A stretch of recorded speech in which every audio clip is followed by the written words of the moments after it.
ओम पूर्वमदः पूर्व ओम क्षमता। ओम वक्रतुंड महाकाय सूर्यकोटिसमप्रभ निर्विघ्नं कुरु मे देव सर्वकार्येषु सर्वदा। सरस्वती नमस्तुभ्यं वरदे कामरूपिणि विद्यारंभं करिष्यामि सिद्धिर्भवतु मे सदा। गुरुर्ब्रह्मा गुरुर्विष्णुः गुरुदेवो महेश्वरः गुरुः साक्षात् परं ब्रह्म तस्मै श्री गुरवे नमः। ओम सहना भवतु सहनौ भुनक्तु सह वीर्यं करवावहै तेजस्विनावधीतमस्तु मा विद्विषावहै। ओम शांति शांति शांति।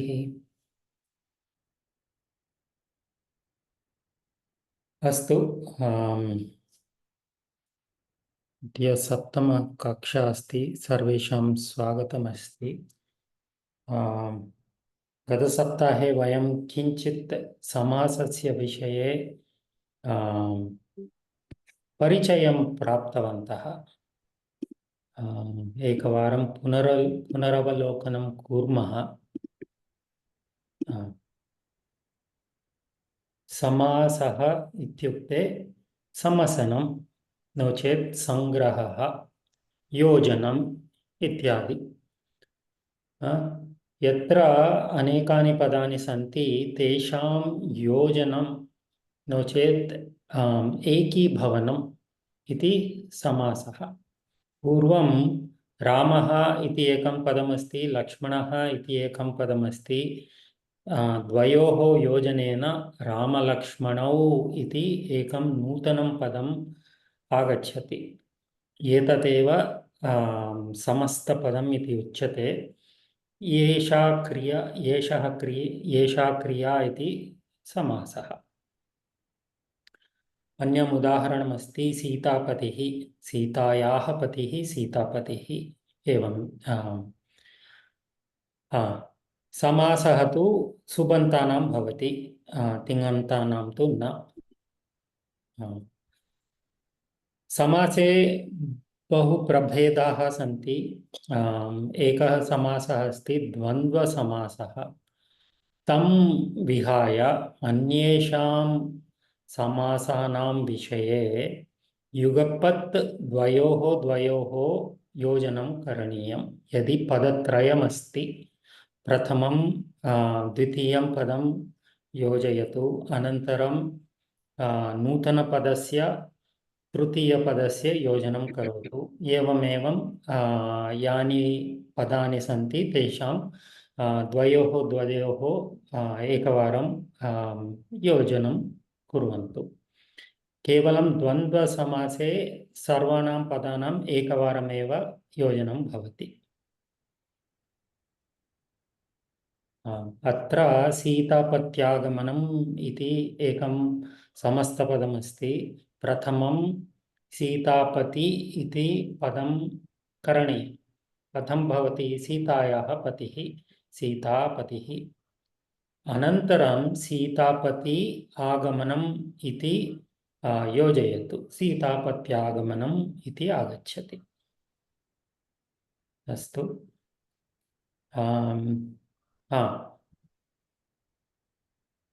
पूर्वपदम् इत्युक्ते समस्तपदे यत्किमपि पदं प्रथमम् अस्ति। रामलक्ष्मणौ, अत्र राम इति पदं पूर्वमस्ति, प्रथमम् अस्ति। तस्य नाम अस्ति पूर्वपदम्। अन्तिमपदस्य नाम अस्ति उत्तरपदम्। अत्र पदद्वयमस्ति।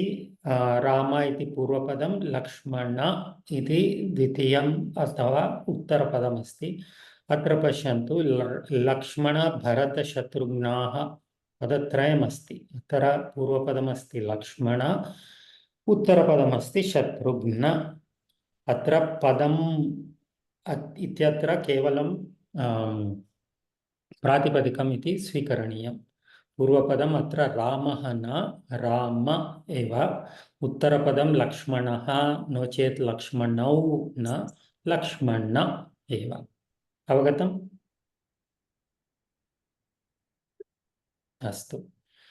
नूतनं पदं करणीयं चेत् प्रातिपदिकं सर्वाणां पदानां प्रातिपदिकं स्वीकरोतु, तान् योजयतु। राम इति प्रातिपदिकं, लक्ष्मण इति प्रातिपदिकं, राम लक्ष्मण तयोः योजनेन रामलक्ष्मण इति एकं नूतनं पदं आगच्छति। रामलक्ष्मण इत्यस्य रूपं किम्?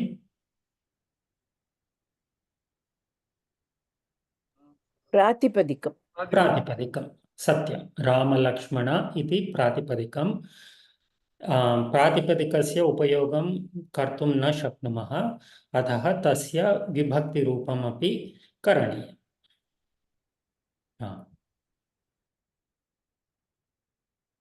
विग्रहवाक्यम् इत्युक्ते समासस्य अर्थं बोधयितुं यत्किमपि वयं वाक्यं वदामः, नो चेत् लिखामः, तदेव विग्रहवाक्यम् अस्ति।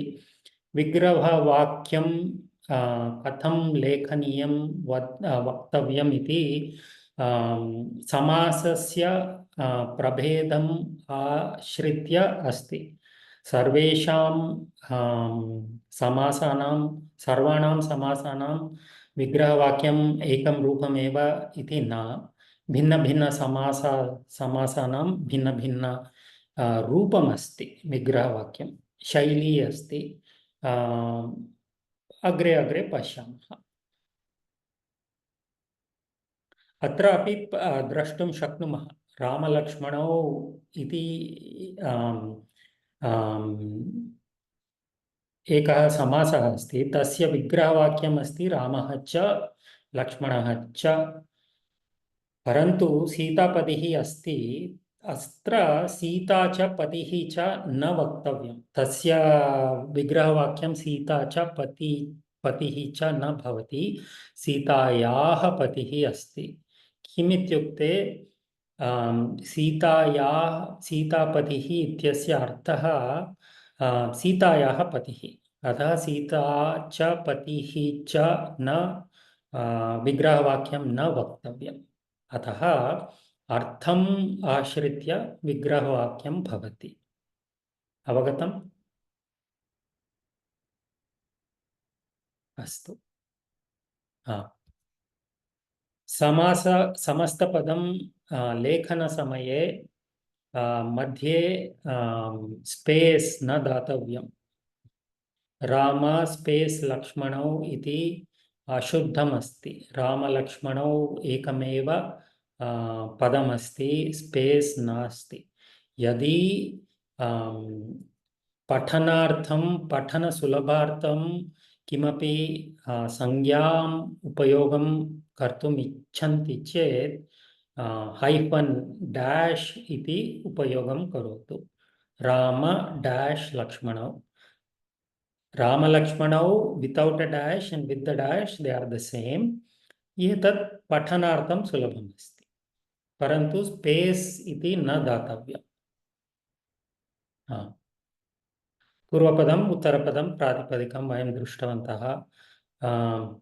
यत्र समासे सन्धिकार्यं कर्तुं शक्नुमः, सन्धिं करणीयमेव। वयमेकं श्लोकं दृष्टवन्तः किल, कुत्रापि परिचयवर्गे। संहितैकपदे नित्या धातूपसर्गयोः नित्या समासे वाक्ये तु सा विवक्षाम् अपेक्षते। यत्र कुत्रापि समासः अस्ति, नो चेत् एकं पदम् अस्ति, नो चेत् धातु उपसर्गौ स्तः, तत्र सन्धि करणीयमेव। केवलं वाक्ये विवक्षम् अस्ति।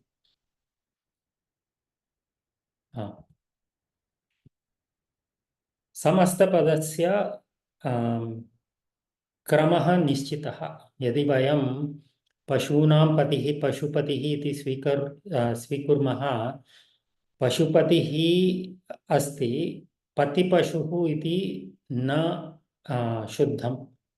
We cannot change the order of the padas. Once you know what the meaning is, once you form the samastapada, the order is important. You cannot change the order. अन्तिम विषयमस्ति मध्ये अन्येषां पदानां योजनं न करणीयं. पशुपति अनयोः मध्ये किमपि पदं नूतनं पदं न योजनीयम्.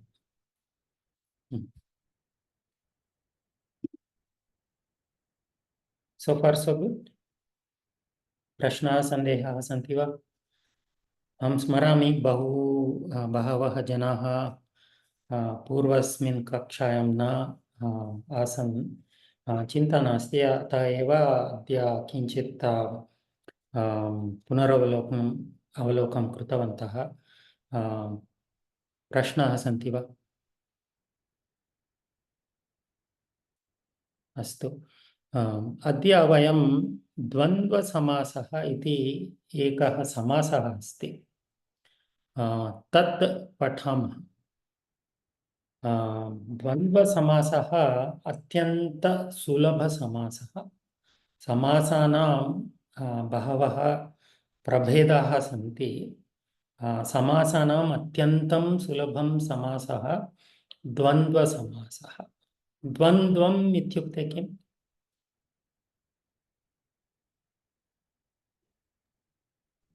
द्विधा द्वयरूपे किमपि. सत्यम्.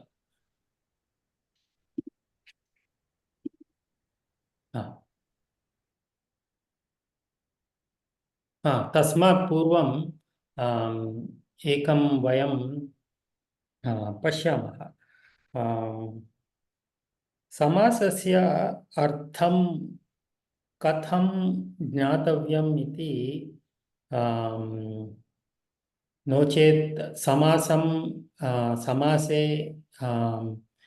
पूर्वपदमस्ति, उत्तरपदमस्ति, द्वयोः मध्ये किं पदं प्रधानमस्ति इति किञ्चित् ज्ञातव्यं.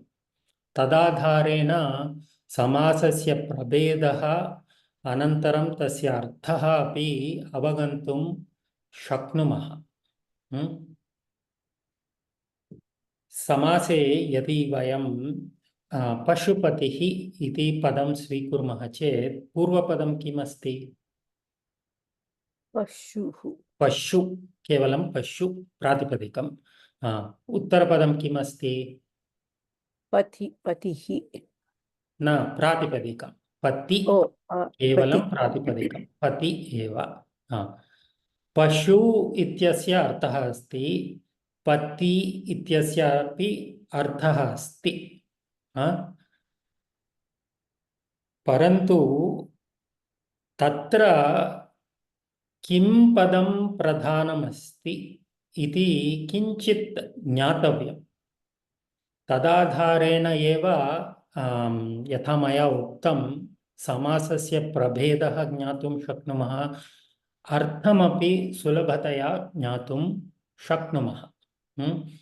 समासानां कदाचित् पूर्वपदस्य प्राधान्यं भवति, कदाचित् उत्तरपदस्य, कदाचित् उभयपदस्य, कदाचित् अन्यपदस्य प्राधान्यमपि भवति. अत्र प्राधान्यम् इत्युक्ते यस्य पदस्यार्थः क्रियया अन्वितः भवति. यदि वयं एकं समस्तपदं स्वीकुर्मः, तस्य क्रियया अन्वयं करणीयं. यदि सुलभतया तस्य अर्थं किम् इति ज्ञातुम् इच्छामः. उदाहरणं दास्यामि. अत्र पश्यन्तु. राजदूतः गच्छति. राजदूतः इति समस्तपदमस्ति. तस्य विग्रहवाक्यं किं भवति? राजस्य दूतः प्रायः राज्ञः दूतः. राज्ञः दूतः, राजदूतः. अत्र कः गच्छति? दूतः गच्छति. राजा गच्छति वा दूतः गच्छति वा? दूतः एव गच्छति. दूतः गच्छति. अतः तत्र राजन् इति पूर्वपदमस्ति प्रातिपदिकं, दूत इति उत्तरपदमस्ति। कस्य प्राधान्यमस्ति? सो उत्तरपदस्य प्राधान्यम्। अत्र उदाहरणे उत्तरपदस्य प्राधान्यम् अस्ति। So if you don't know राजदूत, how to get the meaning, for example, the easiest way is to form a sentence using that pada. एकं वाक्यं रचयतु, समस्तपदम् उपयुज्य एकं वाक्यं करोतु। तदाधारेण वयं कस्य अन्वयः अस्ति इति वाक्याधारेण वक्तुं शक्नुमः। तद्वारा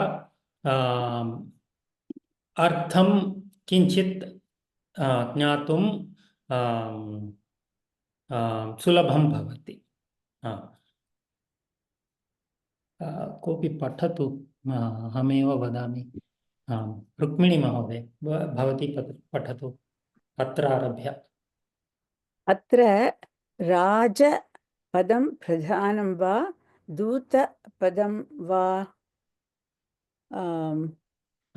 अत्र राजन् इति प्रातिपदिकमस्ति, परन्तु यदि वयं नकारान्तं पदं समासे उपयोगं कुर्मः, तस्य नकारस्य लोपं भवति। एकः नियमः अस्ति।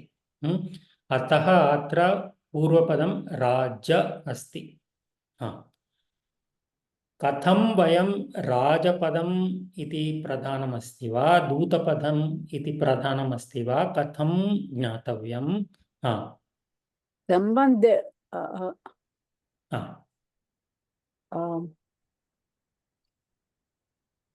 अग्रे पठतु। राजदूतपदेन सह गच्छति इति क्रियापदं योजयतु। किमपि क्रियापदम्, अत्र गच्छति इति एकम् उदाहरणं स्वीकृतमस्ति, परन्तु किमपि क्रियापदं स्वीकरोतु। राजदूतः गच्छति। अनन्तरं प्रश्नं कः गच्छति, राजा वा दूतः वा? दूतः एव गच्छति। दूतः एव गच्छति, सत्यम्।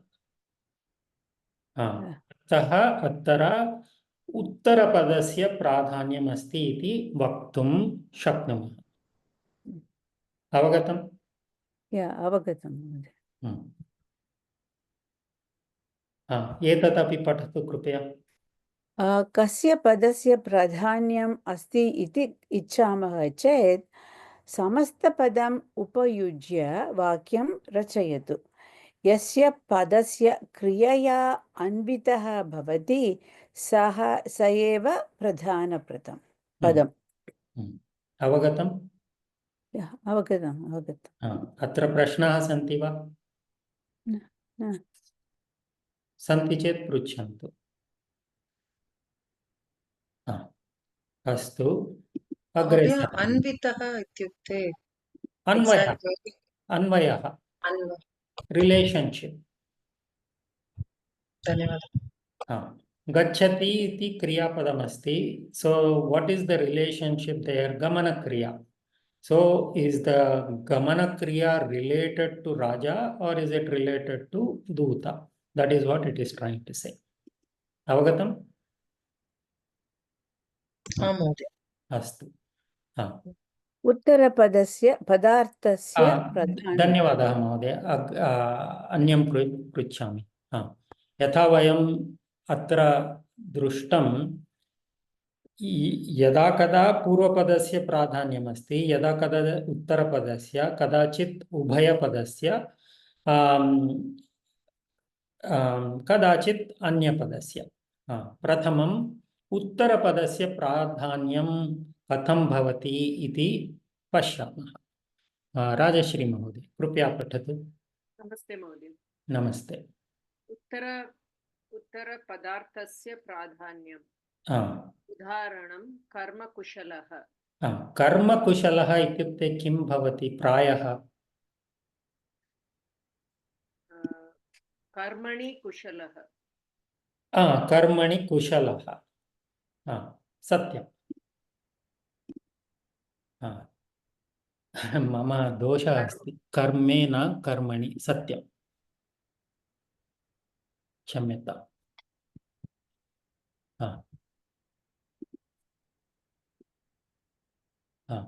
विग्रहवाक्यमस्ति कर्मणि कुशलः अत्र पूर्वपदं किम् उत्तरपदं किम् पूर्वपदं कर्म उत्तरपदं कुशल कुशल अत्र कस्य प्राधान्यमस्ति इति कथं जानीमः एकं क्रियापदं योजनीयं करोतु अभ्यासं करोतु कर्मकुशलः अस्ति कर्मकुशलः अस्ति तदनन्तरं एकमेव पदं स्वीकृत्य क्रियापदस्य सह अन्वयं करणीयम् कर्म अस्ति वा कुशलः अस्ति वा इति कर्मः अस्ति कुशलः कर्म अस्ति वा अत्र कुशलः अस्ति वा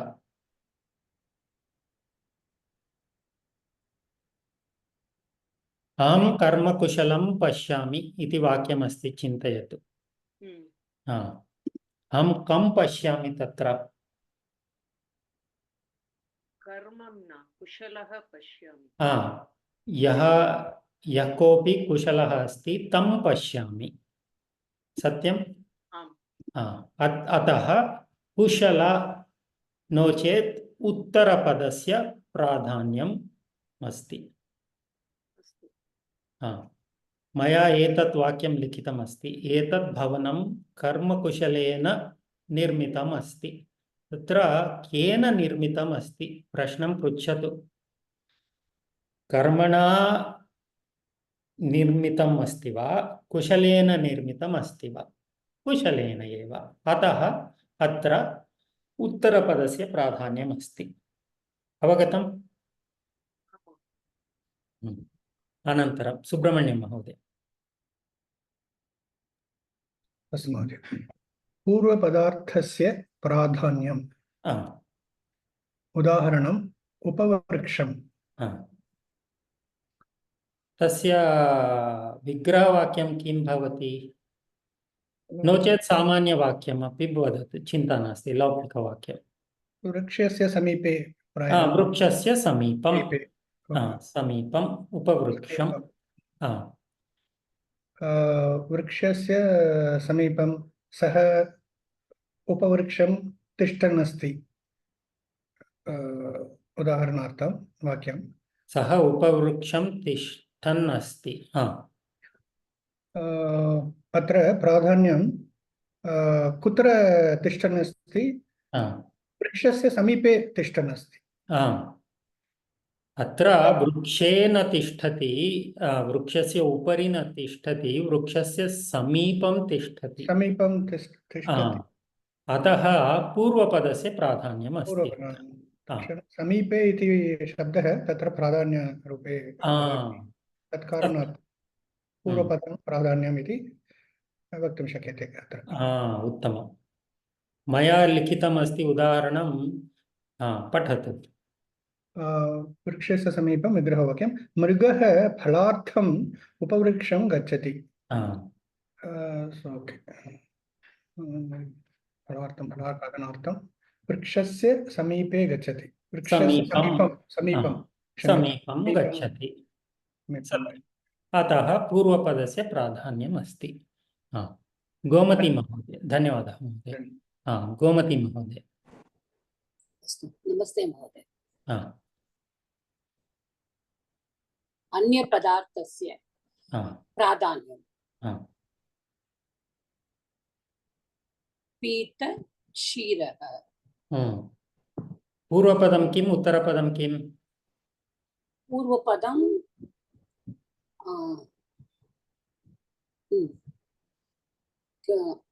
पूर्वं उत्तरम् इति द्वयोः पदम् अस्ति अन्यपदस्य प्राधान्यं भवति पीत पीतं क्षीरम् अत्र पूर्वपदं किम् अस्ति पीतं पीतं वा पीत पीत पीत पीत पीत पीत उत्तरपदम् उत्तरपदं क्षीर क्षीर क्षीरः अत्र पीतक्षीरः इत्युक्ते किम् अर्थः कः पीतक्षीरः इत्युक्ते क्षीर क्षीरस्य वर्णं पीतः अस्ति इति वक्तुं शक्यते महोदय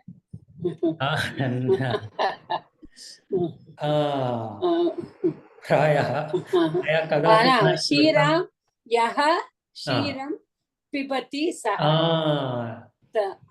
पीतवान् अस्ति पिबति न पीतवान् अस्ति अस्मिन् काले पीतवान् पीतवान् सत्यं पीतं क्षीरं येन सह चिन्तां मा करोतु we'll learn about how to formulate these vigraha vakyas slowly. Don't worry about why it is in this format. We haven't studied, so don't get tense. Atra पीतं क्षीरं येन सह येन क्षीरं पीतम् अस्ति सः इति चिन्तयतु अत्र पश्यतु कस्य विषये अस्ति is it talking about the act of drinking or is it talking about the milk kshiram or is it talking about something else something else somebody else यः कोऽपि बालकः अस्ति क्षीरं पिबति तस्य सम्बन्धे सत्यं यः कोऽपि बालकः अस्ति सः क्षीरं पीतवान् तस्य विषये वयम् अत्र वदामः पीतक्षीरः क्रीडति उदाहरणार्थं किमपि वाक्यम् अस्ति so we are not talking about the pita the act of drinking doing the playing we are not talking about the milk doing the act of playing we are talking about somebody who has drunk the milk saha kridati अत्र पूर्वपदस्य प्राधान्यं नास्ति उत्तरपदस्य प्राधान्यमपि नास्ति अन्यत् किमपि पदम् अस्ति तस्य प्राधान्यम् अस्ति अत्र बालकः वा छात्रः वा कोऽपि यः कोऽपि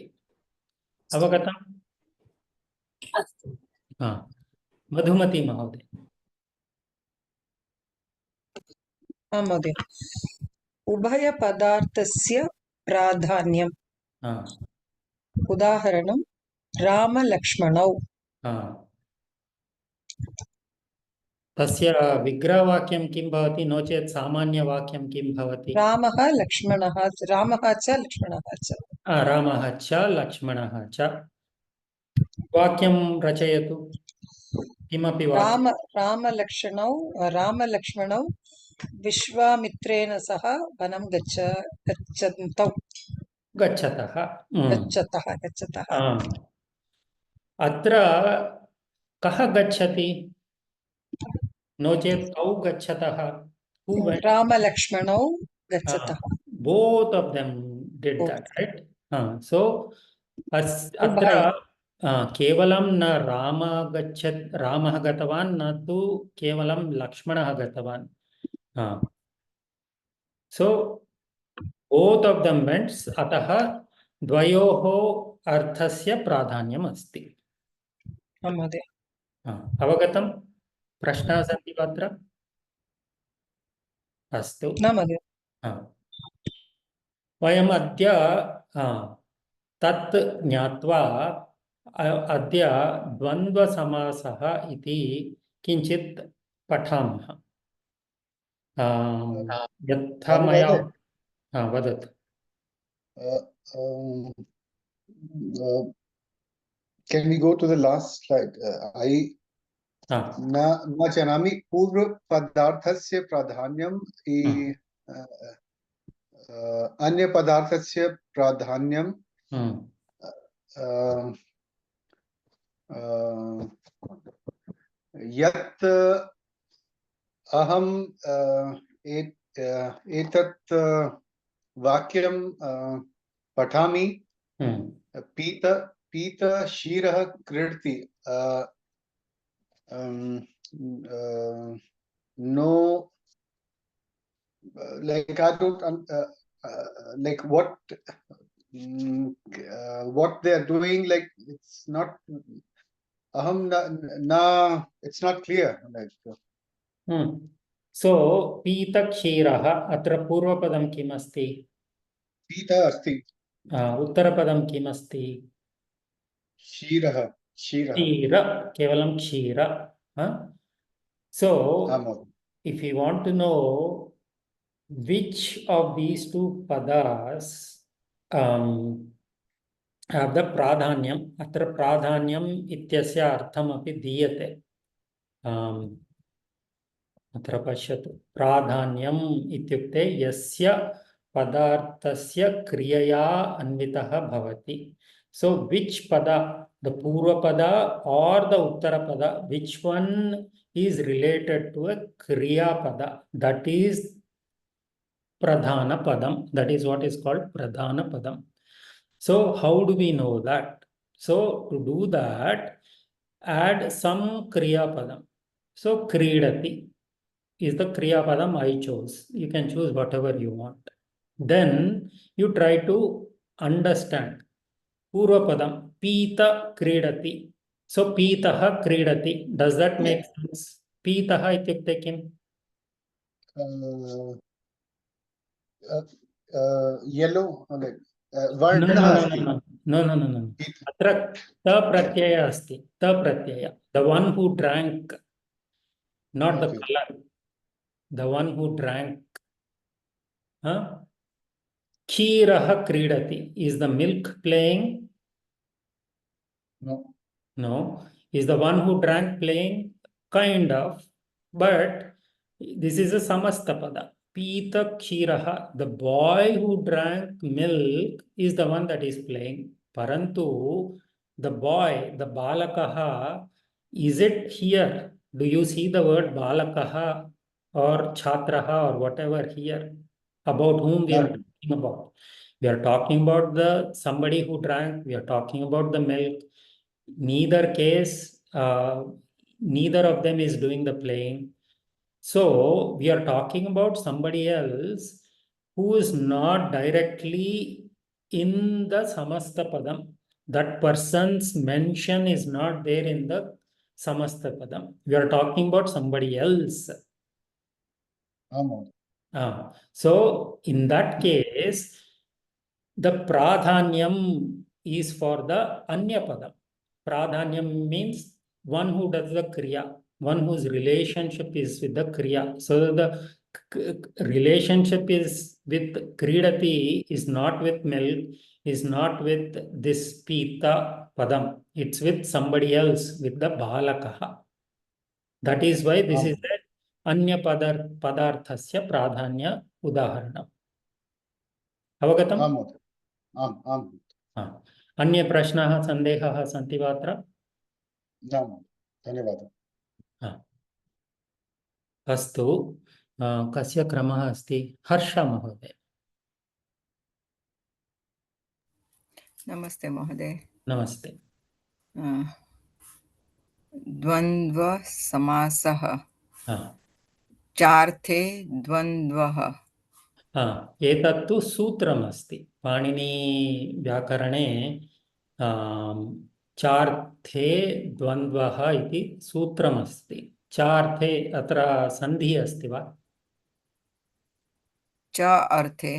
च अर्थे च इत्युक्ते साधारणतया कुत्र उपयुज्यामः तस्य च?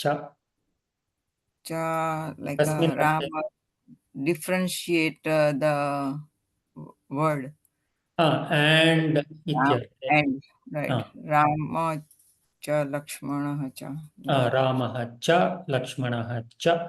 Rama and Lakshmana. So cha arthe dvandvaha iti sutramasti. So dvandva or Dvandva Samasa is used when we want to convey the meaning of and. That's what this sutra means. अनेकं सुबन्तं चार्थे वर्तमानं वा समस्यते स द्वन्द्वः. वाक्यस्य अर्थं किम्?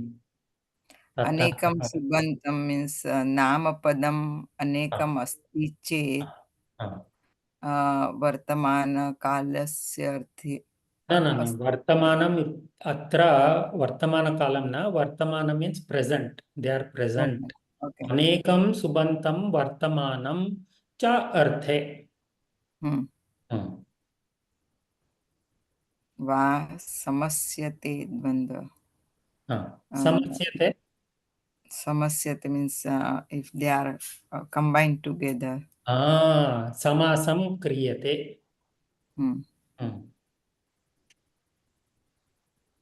So what then, that is called dvandva. So why is it this extra condition va samasyate? Kimartham atra asti? अनेकं पदं चार्थे सह द्वन्द्वः एव किमर्थं नास्ति अत्र?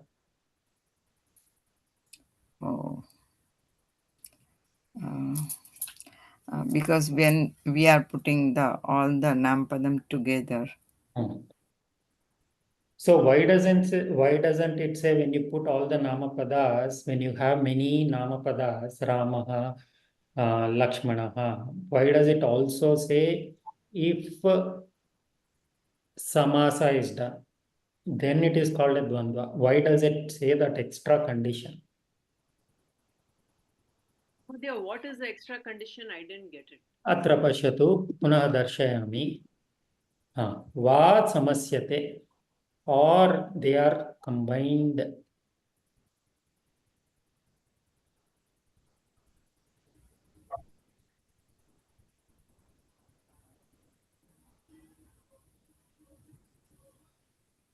महोदय, तत् वाक्ये पुनः दर्शयतु कृपया जवने.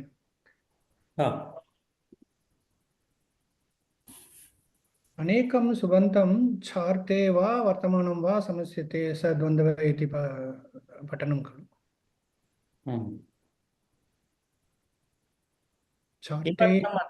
अत्र वा समस्यते इति अस्ति.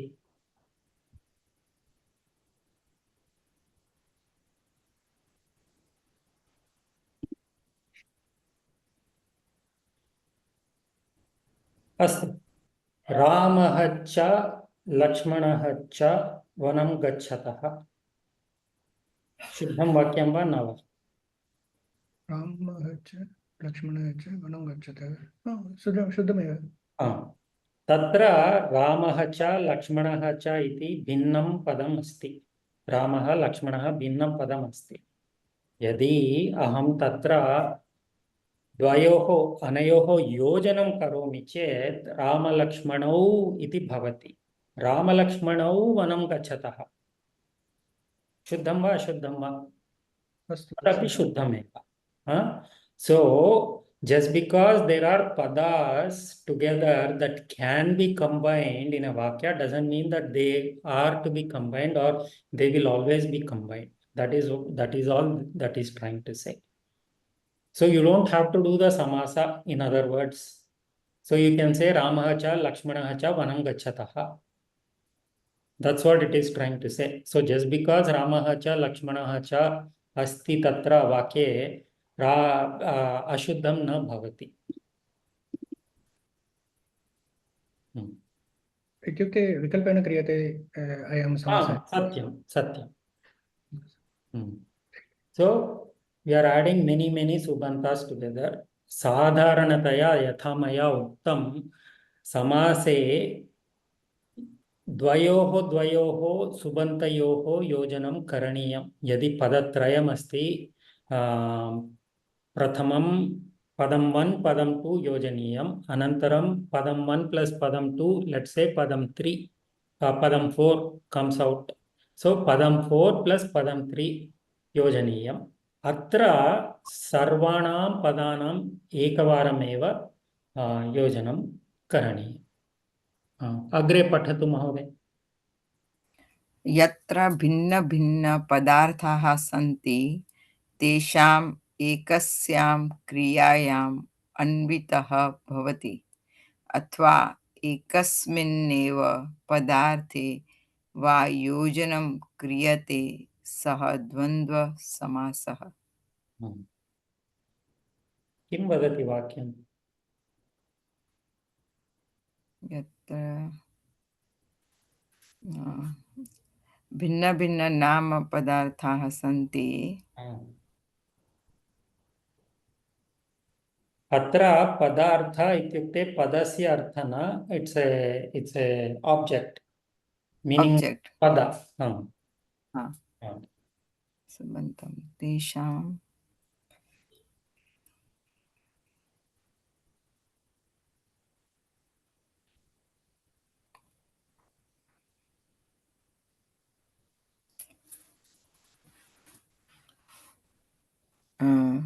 so all subanta padam एकमेव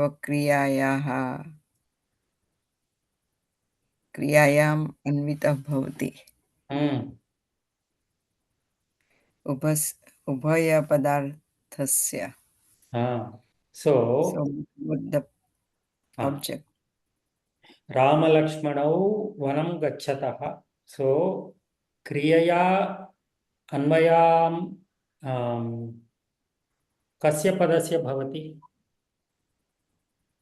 रामपदस्य वा लक्ष्मणपदस्य वा? Who is going? Both. पुनः वदतु। Both. Both. So both Rama and Lakshmana are going to the forest. So that is what this Vakya is trying to say. अतः एतत् उभयपदार्थस्य प्राधान्यम् अस्ति। द्वन्द्वसमासे उभयपदस्य प्राधान्यं, पदार्थस्य प्राधान्यम् अस्ति। महोदय प्रश्नः पृच्छतु। पूर्वस्मिन् वाक्ये किञ्चित् संशयः वर्तते। अनेकं न पूर्वस्मिन् वाक्ये एव अनेकं सुबन्तं च अर्थे वर्तमानं वा समस्यते सः द्वन्द्वः इत्युक्ते सुबन्तं च अर्थे इत्युक्ते सुबन्तपदं वा? सुबन्तं च अर्थे न, च इत्यस्य अर्थे इति। Many subantas, when they are used in the meaning of cha. अस्तु अवगतम्? एतत् वाक्यम् अवगतं वा सर्वैः? Is this clear to everybody? अथवा एकस्मिन्नेव पदार्थे वा योजनं क्रियते सः द्वन्द्वसमासः। अथवा so what it is trying to say is पृच्छत् समापयत्। Please ask your question, Mahoday. Finish your question.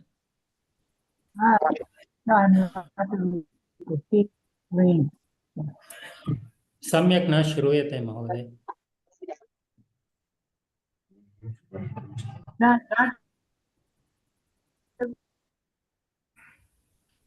क्षम्यतां, your voice is breaking.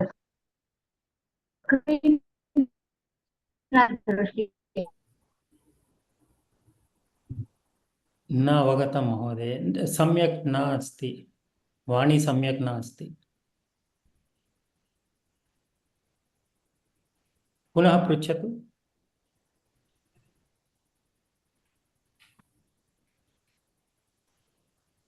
Mute मध्ये अस्ति भवती। वाक्यं पठनार्थं स्क्रीन् मध्ये स्क्रीन् न दृश्यते। पठतु। अथवा एकस्मिन्नेव पदार्थे वा योजनं क्रियते सः द्वन्द्वसमासः। पूर्ववाक्यम् अवगतम्। So what it is trying to say, it is combined into one pada. That's what it is saying. Rama and Lakshmana are combined to form Rama Lakshmana. That's what it is trying to say. Oh, okay. Okay. And both of them are related to the Kriya Padam. So that is the important thing. It is not just the Purva Padam, not just the Uttara Padam. Both are related to the Kriya Padam. Ata eva Ubhaya Padarthasya Pradhanyam Asti iti atra asti. Avagatam Mahoday? Avagatam. Asti. Avagatam. Agre Patatu Mahoday? Ram Mahoday. एकमेव क्रियाः भिन्नभिन्नक्रियाः अन्विताः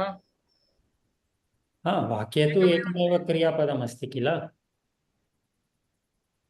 You can have only one kriyapadam in a vakyam.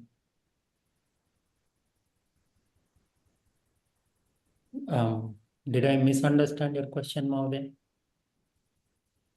Unless it is Shatru or Shanach. सत्यं. क्रियासूचकपदम् अस्ति चेत् तद् भिन्नम् अस्ति. सत्यम्. अत्र क्रियापदस्य एव चर्चा अस्ति. अग्रे पठतु महोदय. उदाहरण रामकृष्णः रामलक्ष्मणशत्रुघ्नः शत्रुघ्नाः दीर्घम् अस्ति अत्र. शत्रुघ्न रामलक्ष्मणशत्रुघ्नाः पाणिपादम् इत्यादि. एतानि सर्वाणि उदाहरणानि, द्वन्द्वसमासस्य उदाहरणानि सन्ति.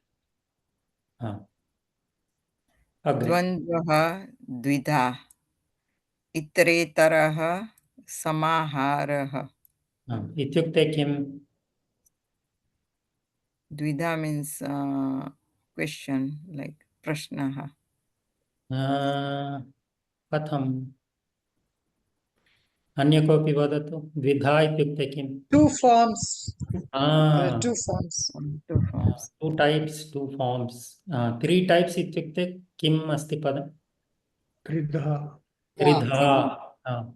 चत्वारः अस्ति चेत् चतुर्धा. So there are two types of dvanda samasas. That is what it is saying. Prathamam asti itaretaraha. Dvitiyasya nama asti samaharah. धन्यवादः हर्ष महोदय. रोहिणी महोदय पठतु कृपया. Mahodaya. Mahodaya, the previous slide. So the Pani Padam, shouldn't that be Pani Padau or Pani Padaha? Padau. Okay. तादृशं रामकृष्णौ अपि कृष्णौ सत्यं टङ्कणदोषः अस्ति. धन्यवादः महोदय. क्षम्यतां, पाणिपादम् एव भवति महोदय. तद् पाणिपादं क्षम्यतां समाहारद्वन्द्वः. समाहारद्वन्द्वः. Correct. Na avagatam Mahodaya. We'll come to it. For now, just accept it is Panipadam. Why it is Panipadam and not Panipadav, we'll see in 1 second. Rohini Mahoday, कृपया पठतु.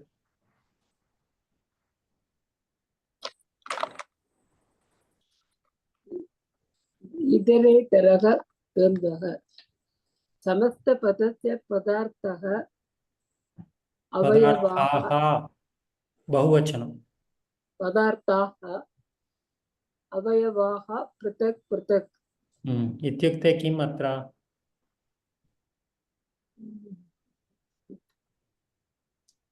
अत्र पदार्थ इत्युक्ते ऑब्जेक्ट इति स्वीकरोतु. नॉट पदस्य अर्थः. Two different components. Component इति स्वीकरोतु. अवयवः इत्युक्ते अपि component or object or thing इति स्वीकरोतु. समस्तपदस्य two different things are combined together in the Samastapada. No. Two different things are combined together. That is true for any samasa. पृथक् पृथक् Ah. Pruthak ityukte? different पुनः one, पुनः one after the other. भिन्नम् अस्ति. So समासकरणानन्तरमपि भिन्नभिन्नपदार्थाः यः कोऽपि समासे सन्ति ते पृथक् एव. उदाहरणार्थं शिवपार्वत्यौ अस्ति. पार्वत्यौ अत्र विग्रहवाक्यं किम्? शिवः च पार्वती च शिवः च पार्वती च. So Shiva is पृथक् भिन्नं, Parvati is भिन्नं. So what it is trying to say is, even after you combine the individual components of the samasta pada, they remain independent entities, or they still exist as independent entities. That's what it is trying to say. Avagatam? महोदय शिवः च या शिव च.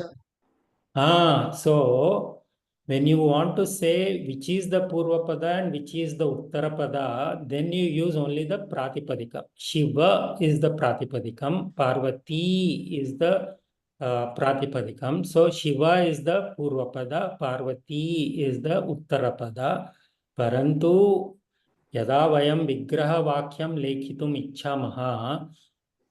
So you can't use a pratipadikam in a vakyam as it is, right? You always have to convert it into some kind of a vibhakti form.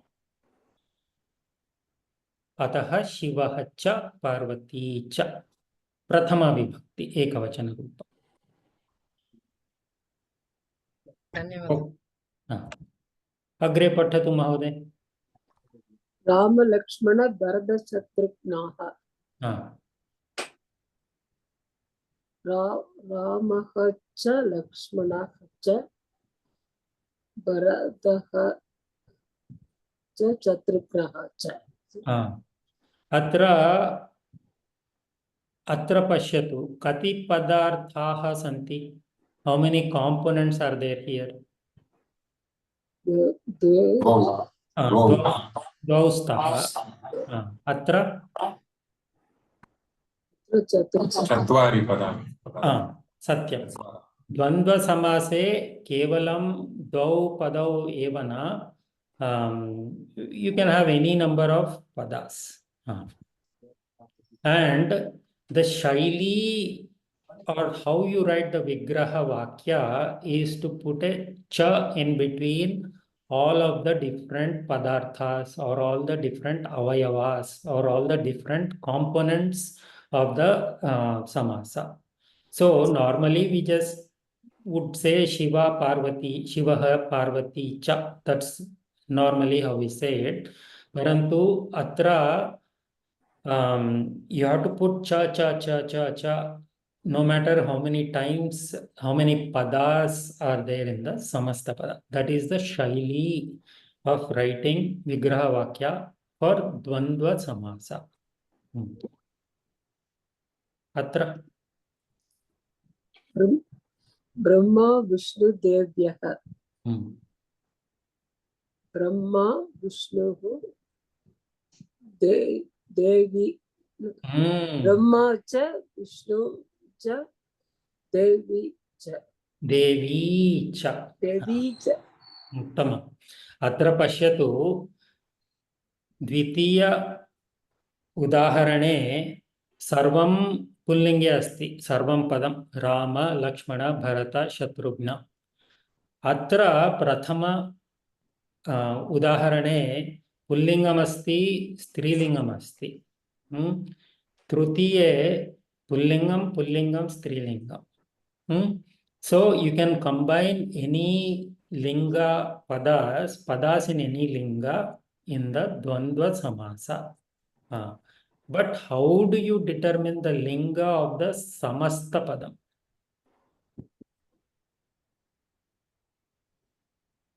So अन्तिमं पदार्थम् उपसृत्य एव आगमिष्यति। So Shiva is the Purvapadam, Parvati Uttarapadam asti, Dvayoho yojanena Shiva Parvati iti Pratipadikam bhavati. Tasya Rama asti, Lakshmana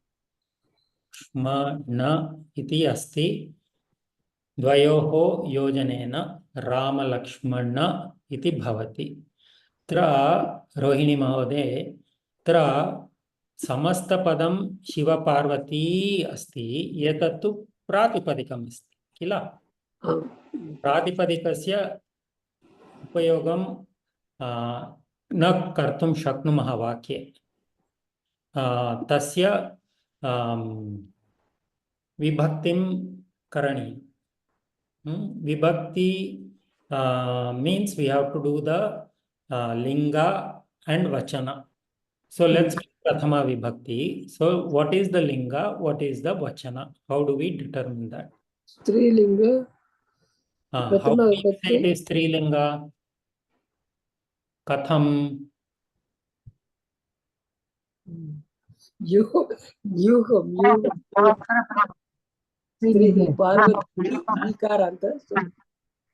सत्यम् अन्तिमपदस्य लिंगं किं भवति तदेव समस्तपदस्य लिंगं भवति।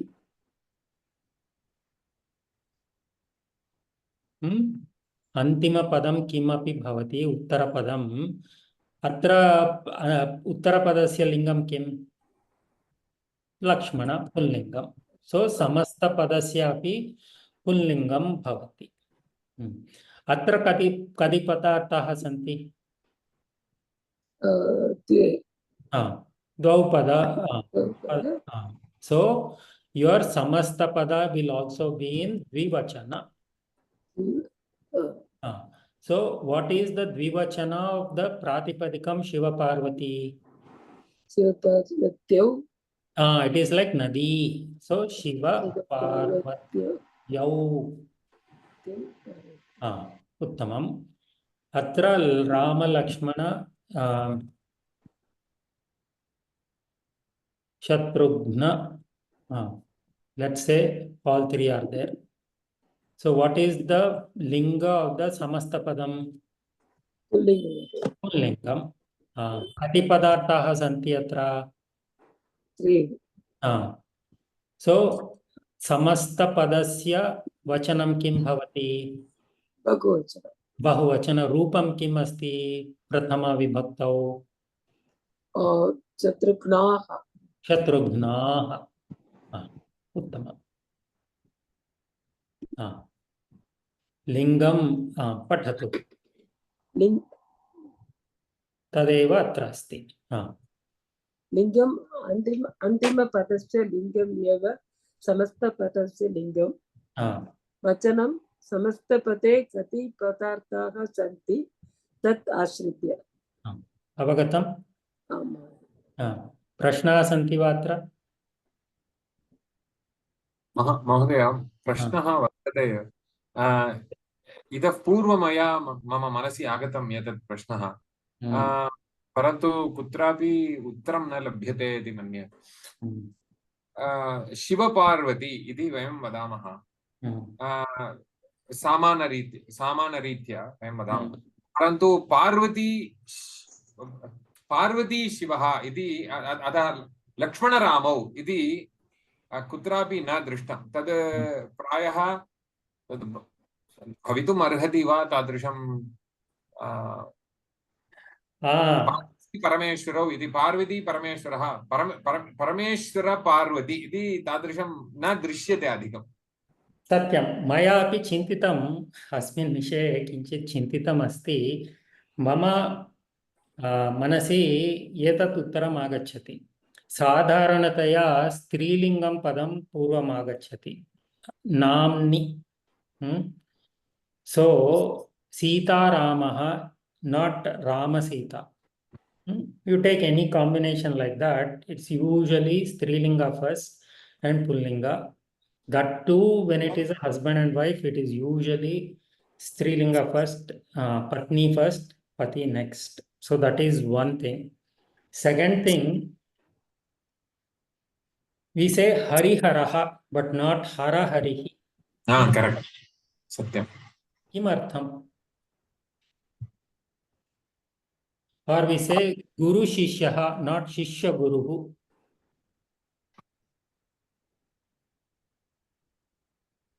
The Guru superior Prabhu person is put first. equal. The patri is put first, and then the Satyam, okay, fine. Parantu Hariharaha न, अत्र superior अस्ति. अनन्तरं पति पत्न्यौ इति एव पत्न्यौ पति पत्न्यौ इति एव वदामः किल तदपि तत्रापि प्रायः Some of it is based on convention. Samskrutehe ashritya. It is our Samskriti prayaha. And for others, there are rules. So we don't say Hara Harihi, we don't say Shishya Guruhu. So yatra kutrapi पूर्वपदस्य उकारः वा पूर्वपदस्यान्ते उकारः वा इकारः अस्ति तत् पूर्वम् आगन्तव्यम्. So Hari Hara. So Hari is Ikara, Hara is Akara. So whenever you have such a combination, the Ikara should come first. Hari Hara. Same way, when there is a Ukara and Akara, Guru Shishya, Ukara has to come first. That is a rule.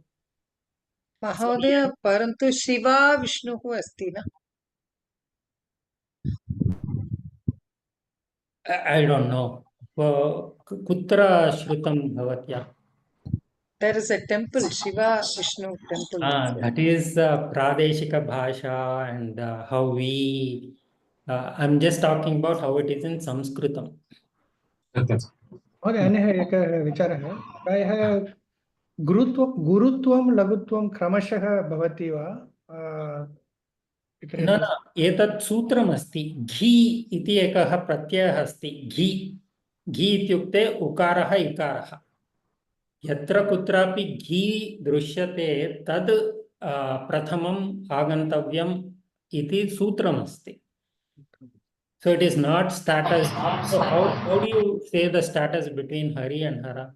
So we can't say that, right? So that is not the rule. So the rule is Gi. Whenever you see Gi, Gi means Ikaranta or Ukaranta. That comes first. Vishnu, Akaraha and Ukaraha. No, Ikara and Ukara. Shiva? Shiva Vishnu. Akara and Ukara. Satyam, that is what I was saying. So I think that is Adeshika thing. It may not be there that way in Sanskritam. महोदय हास्यकरविषयः शङ्करभगवत्पादानां श्लोकस्य नाम उमामहेश्वरस्तोत्रम् इति परन्तु सर्वस्मिन् वाक्ये शङ्करपार्वतीभ्याम् इति आगच्छति. एवं वा? श्लोकस्य नाम तु उमामहेश्वरस्तोत्रम् परन्तु शङ्करपार्वतीभ्याम् इति प्रायः आर्षप्रयोगम् इति स्वीकरणीयम्. अनन्तरं शङ्कर नारायण नारायण शङ्कराः इति कुत्रापि न दृष्टं. शङ्कर नारायणः. There are some combinations. It's also colloquial. It's also regional. So Shiva Vishnu Prayah regional asti. So Hari Hara Guru. How would you order it? Hari Hara Guru. Hari Guru Haraha. Kimartam Guru Hari Hara Tadapi Vaktam Shaknuha. So you can do Ikara first, Ukara next, Akara, or Ukara, Ikara, and Akara. All those are, both of them are fine. Hari Guru Haraha, Nochet Guru Hari Haraha. Haraha, Bahuvachanam. Avagatam? Rajashri Mahoday, you look confused, doubtful. I don't know. किमस्ति राजश्री महोदय प्रश्न अस्ति वा?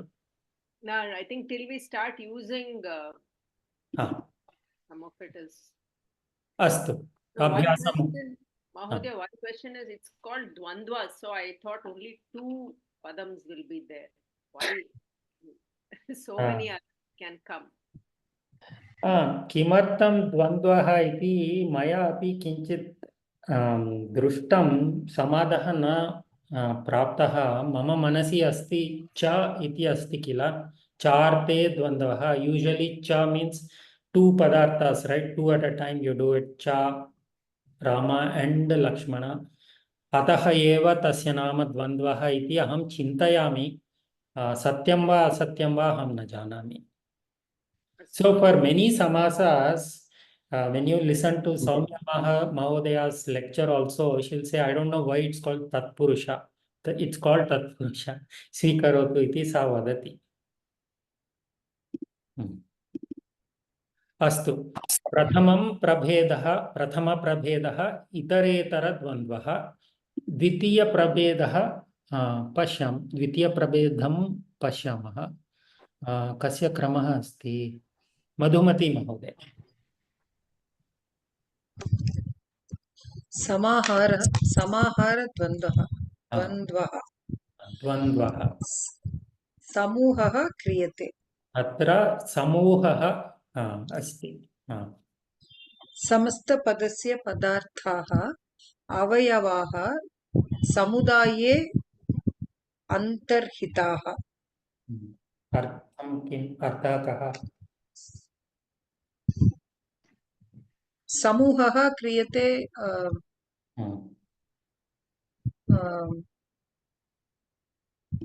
समूहः इत्युक्ते किम् क्रियते more than 2 in a group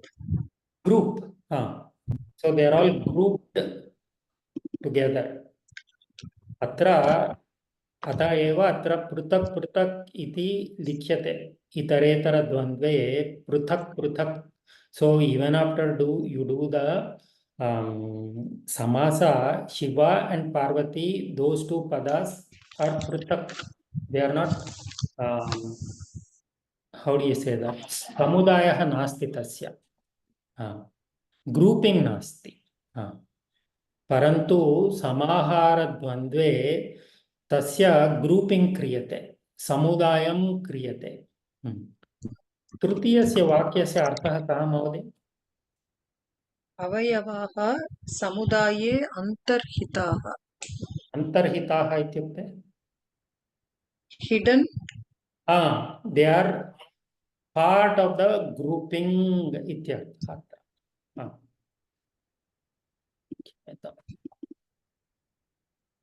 उदाहरणं रुक्मिणी महोदय पाणिपादं पश्यतु अत्र न वदतु महोदय मधुमती महोदय पाणिपादं तस्य विग्रहः अस्ति पाणी च पादौ च येषां समाहारः so this is the shaili of writing vigraha vakya for a samahara dvandva samasa so yesham tesham you can use any of these so yesham what is the pratipadikam for this etat is for etesham what is the pratipadikam for tat yesham ityukte etad what is the yesham yesha कोऽपि जानाति वा एषः idam shabdasya so you can use idam the appropriate form of idam tad etad so you can use any of these so pani cha padau cha etesham samaharah so this is the way to write the vigraha vakya for a samahara dvandva so पाणिपादं सो पाणी कति पदार्थाः सन्ति अत्र पाणी इत्युक्ते पाणी मधुमती महोदय वदतु sorry I didn't get पाणि पाणि च पादौ एकवचनं च द्विवचनं बहुवचनं पाणि पाणि पाण्यौ पाण्यः एवं वा पाणि प्रातिपदिकं किं नदी नदीवत् वा प्रातिपदिकं किं तत्र पाणि दीर्घं वा ह्रस्वं वा I thought it was dirgham, but because you're asking, I'm thinking it is rasvam. सोऽपि वदतु पाणिः so पाणि ह्रस्व ह्रस्व पाणि पाणि इति प्रातिपदिकं पाणिः प्रथमविभक्ति पाणि पाणय पाणिः पाणी सो द्विवचने पाणी सो टू त्रिशब्दवत् हैंड्स पादौ मधुमती महोदय पादौ हाउ many Pado is a dvivachanam for pada. so two Pada. hands satyam two hands and two legs Two legs. their combination etesham samaharah their combination is called or grouping is called pani padam वदतु पाणि च पादौ च येषां तेषां एतेषां समाहारः पाणि पाणि समाहारः एतत् प्रयत्नं करोतु पुत्रपौत्रं पुत्रपौत्रं पुत्रौ च पौत्रौ च येषां तेषां एतेषां समाहारः No, I think that's wrong because pani pani is panihi is pullinga shabdah putrah api pullinga shabdah so it is putrau cha pautrau cha yesham tesham etesham samah यदि पुत्रद्वयमस्ति पौत्रद्वयमस्ति यदि बहुनाम् अस्ति चेत् if the person has many sons and many grandchildren putran पौत्राः च प्रथमाविभक्ति महोदय प्रथमाविभक्तिम् उपयोगं करोतु पुत्राः च पौत्राः च एतेषां परन्तु पुत्रः च पौत्रः च समाहारः इत्यपि वक्तुं शक्नुमः so just by looking at a samasta padam we don't know if it is ekavachana putra and bahuvachana pautra so somebody can have one son and many grandchildren or many sons and one grandchild or many to many we can't say that in all of those situations putraha cha pautraha cha it will become putra pautram only putraha cha pautraha cha it will also become putra pautram so the vachana of these components can be ekavachana dvivachana bahuvachana sandarbham ashritya eva vaktum shaknumah तृतीयं दासी दास प्रश्नः अस्ति वा महोदय अहं I still have this doubt why when you say why doesn't it become a plural bahuvachanam so if you take for example in English if you take for example family how many members in your family my family has 10 children 20 grandchildren iti adi badamaha there are 10 children 20 grandchildren so should I say family or families oh okay it's the grouping what is the group by itself called so my family consists of 10 children and 20 grandchildren okay I don't say my families evam avagatam madhumati दासी दासम महोदय वदतु प्रशान्त महोदय। अत्र पुत्र पौत्रम् अहं न जानामि सन्तोष किञ्चित् how many people are there? Correct. So there can be one putra and 5 pautras, or 3 putras and 20 pautras, or 10 putras and only 1 pautra. It can be anything. Just by looking at this, we cannot say. Amen. धन्यवाद. अस्तु. मधुमती महोदय. Dasi dasam. Hmm. So it should be C dasam. So it is a servant, a female and a male servant. Or it is Samahara. There the Samahara is called Dasi Dasa Jana. There's a common expression also. Usage. Dasi Dasa Jana. Usage. Dasi cha dasaha cha esham. Esham va. Dasi ekavachanam. Dasaha Dasi cha. ekavachanam. So dvivachanam. You have to use the dvivachana form of tad, etad, tayoho, etayoho. Okay. Or anayoho, anything. If you use idam, it will be anayoho. If you use tad, it will be tayoho. If you use etad, it will be etayoho.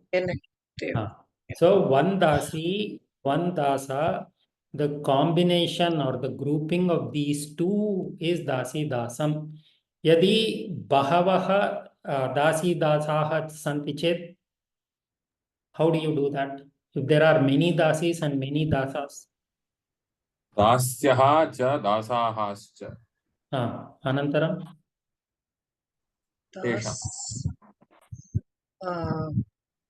Etayoho. Etayoho. Anayoho na etayoho. Etesham kila mahoday. Etesham samaharaha. So many dasis and many Satyam. And the combination or the grouping of these is called dasi dasam. Atra pashyantu lingam antima padasya lingam. No. This is wrong. Etattu sarvada napumsakalinge asti. Mama dosha, tankana dosha. Sarvada napumsakalinge asti.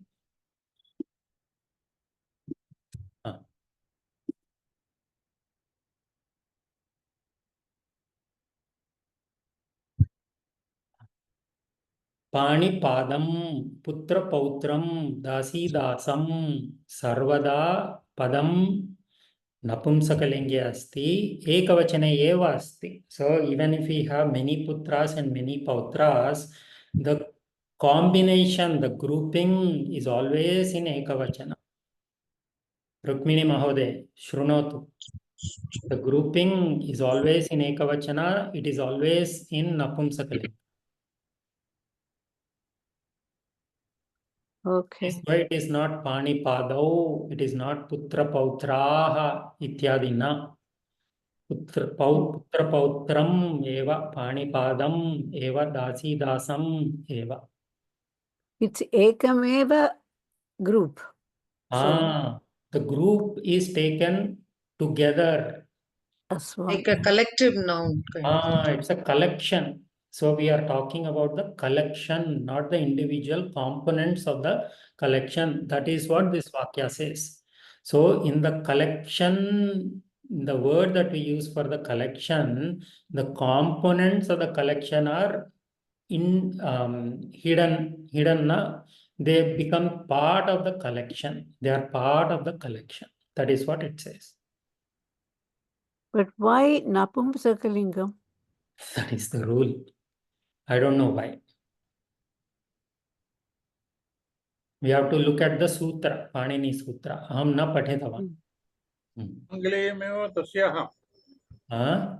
आङ्ग्लेयम् अपि तस्याः group of sheep not group of sheeps Prayah. सन्धिकार्यमपि करणीयम् यदि सन्धि कर्तुं शक्नुमः चेत् समासे सर्वदा करणीयम् एव. So एतत् स्मरन्तु इतरेतरद्वन्द्वे लिङ्गम् अन्तिमपदस्य लिङ्गं किमपि यत्किमपि अस्ति तद् वचनं तु कति पदानि सन्ति समस्तपदे तद् आश्रित्य वचनं भवति परन्तु समाहारद्वन्द्वे सर्वदा नपुंसकलिङ्गं भवति सर्वदा एकवचने एव भवति. उदाहरणानि अभ्यासं कुर्मः. सुलभं महोदय वदतु. Can you please explain the difference between these two in English? Please. Samahara Dvandva is a collection. We are talking about a collection. See, we have this blessing, right? Putra Pautra Bhi. What is that? Putra Pautra Bhi Vrudhyartham. Something is there, right? Putra Pautra Abhivardhayatu, something like that. Abhivrutyartham. So there we are pujam karomi or something like so there we are saying there again putra and pautra is not to be taken as literal sons and literal grandsons. It's children and grandchildren. So that is how it is, and that we are using it as a collection. So may your children be blessed. May your children and grandchildren. So in English, we don't have a way of a collection for children and grandchildren. But if you just want to refer to sons and daughters, we'll say children, right? So it's a collection. Children is a collection of sons only or daughters only, or sons and daughters, regardless of how many of each there are. So that is the equivalent for Samahara Dvandva. Whereas Itaretara Dvandva, it is and Rama and Lakshmana and Bharata and Shatrughna. So there we are not treating them as a collection. We are still treating them as individual components. Their individuality is maintained and you. अवगतं मधुमती महोदय? धन्यवादः. अस्तु, कस्य क्रमः अस्ति? प्रशांत महोदय. समस्तपदं किमस्ति? तस्य समासस्य नाम किमस्ति? एतत् वदतु. समस्तपदं समासनाम च वदतु. चैत्रश्च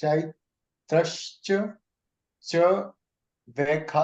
वैशाखश्च. चैत्रमासमस्ति, वैशाखमासमस्ति. चैत्रः च वैशाखः च किं भवति?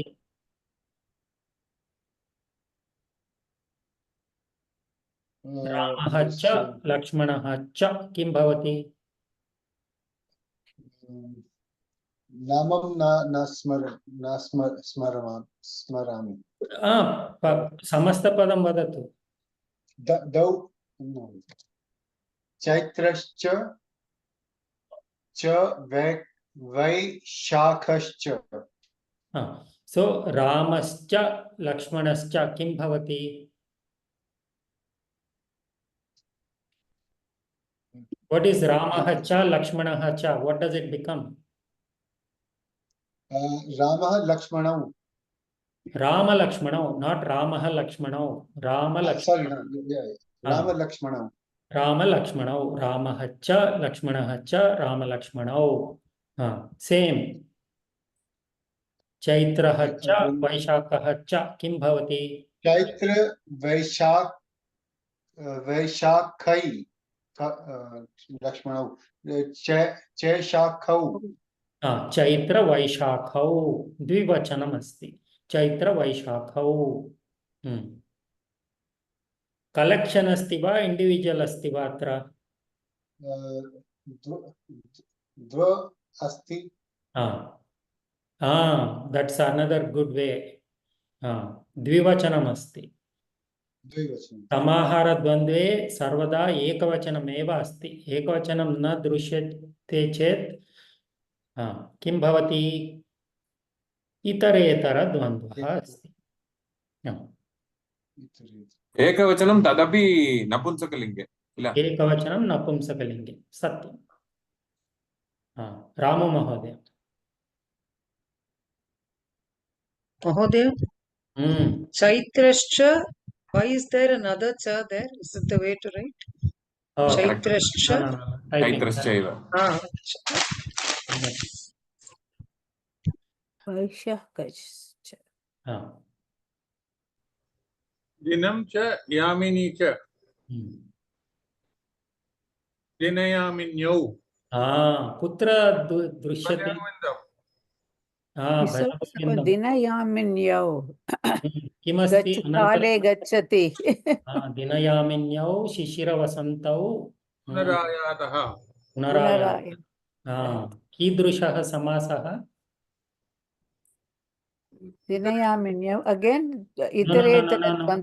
रामु महोदयस्य क्रमः इतरेतर एव इतरेतर महालक्ष्मी महोदय महोदय प्रश्नः दिनयामिन्यौ इति कुत्र दृश्यते भजगोविन्दे अस्ति अस्तु दिनयामिन्यौ शिशिरवसन्तौ किमपि पुनरायातः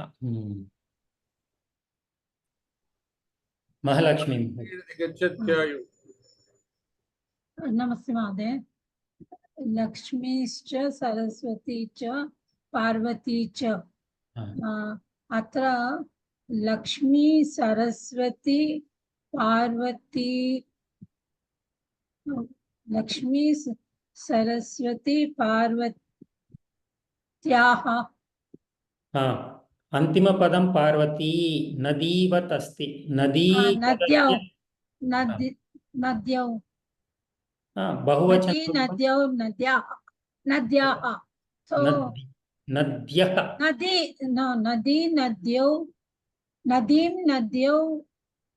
नद्यां न द्वितीय विभक्ति न प्रथमा विभक्त्यामेव नद्यः नद्यः सो लक्ष्मी सरस्वती पार्वत्यः उत्तमम् अत्र किमर्थं लक्ष्मीः लक्ष्मीश्च इति अस्ति किमर्थं लक्ष्मी च नास्ति अत्र लक्ष्मीश्च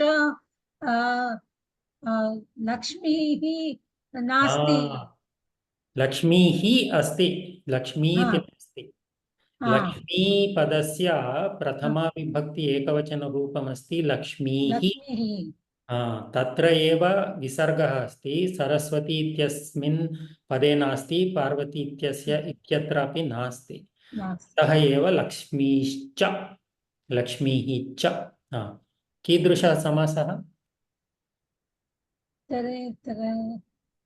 उत्तमम्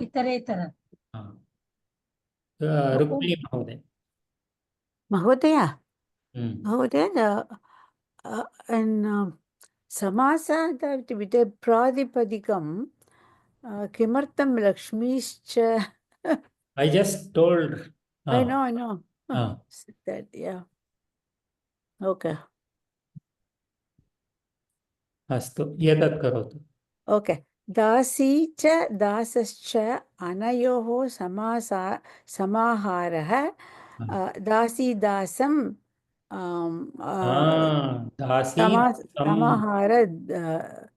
समाहारद्वन्द्वसमासम् अत्र see in the samastapadam you take the pratipadikam parantu vigraha vakye you take the full vibhakti form So Okay. for Lakshmi, prathama Visarga is always ekvachana there. form is Lakshmihi. Visarga asti. Lakshmihi plus cha Lakshmischa. That is why it is Lakshmischa. Parantu samase tu kevalam pratipadikam swikaraniyam Lakshmi. Okay. Avagatam? Avagatam. Rajashri Mahoday.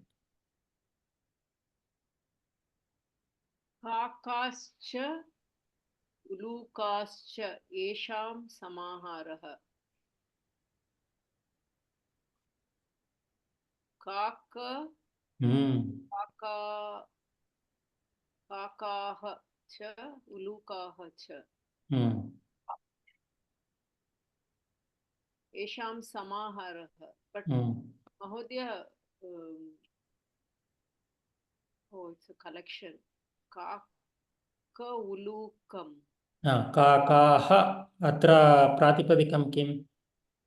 काकः काक काक उलूकाः च प्रातिपदिकं किम्? उलूक काक उलूक समाहारः अस्ति अतः काक उलूकम उत्तम और काकोलूकम. but Mahodaya I'm not understanding how can it be samahara. It will be individual, right? Correct. Kaka and uluka. Actually, that's a good point. So there is when we take samahara, there are certain samaharas or collections that are popular or common in usage.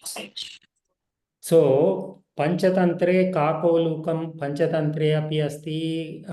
I forgot. There is that story is somewhere else also.